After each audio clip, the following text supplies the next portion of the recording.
how it actually works and how you actually load the magazine.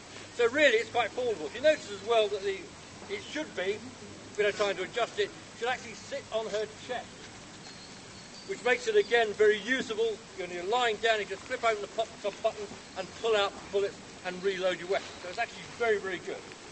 Now, at the back, turn around, she has a small pack. She will actually go into battle with this small pack. And the small pack will contain things like extra rations, bits and pieces that she will need, perhaps a waterproof, sort of like a poncho, and maybe a spare pair of socks. In this little bag here, she will carry personal stuff. Maybe, again, some rations, knife, fork and spoon, mug, and a lot of guys will carry a Bible, personal letters. Remember, 30% of soldiers in the First World War went to church without being ordered to go. So that would be a personal stuff in there. Here is a water bottle.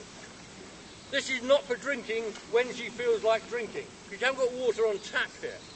All right, you've got to conserve your water.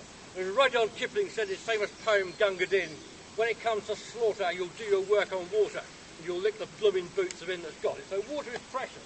You drink when you are told to drink, not when you are thirsty. Very important to remember. She has part of her equipment, turn around so everybody can see it, the best bit of equipment ever given to a British soldier in the First World War. And it's the First World War equivalent of a Swiss Army penknife with a thing for taking stones out of horses' hooves. It is brilliant. Turn around, face it. Here's what it is. Okay, it's a pickaxe and a shovel. It's not going to dig a trench. But what it is going to do is if you get a little bit of ground, you come under fire, you can dig down, you squirm in to avoid sort of exposing yourself, and this, you take it out your backpack, will actually help to scrape a little shell scrape. It's also, if you sharpen it this end and sharpen it that end, what have you got as well? You've got a weapon system for close quarter fighting in a trench. Okay, and look how it's designed. It's designed to be used and brought forward with great force downwards like that. So if this is sharp and it gets you here, it'll literally cleave you in two. Very, very effective. Now here's a straightforward question for you. Where do you go? My lot keep quiet. Where do you go for a dump in a trench? Okay, you've got latrine buckets, we know that. Trouble with latrine buckets is they get full, they get smelly, and also, if you think you know where they're going to be, you're going to lob something at it. I would.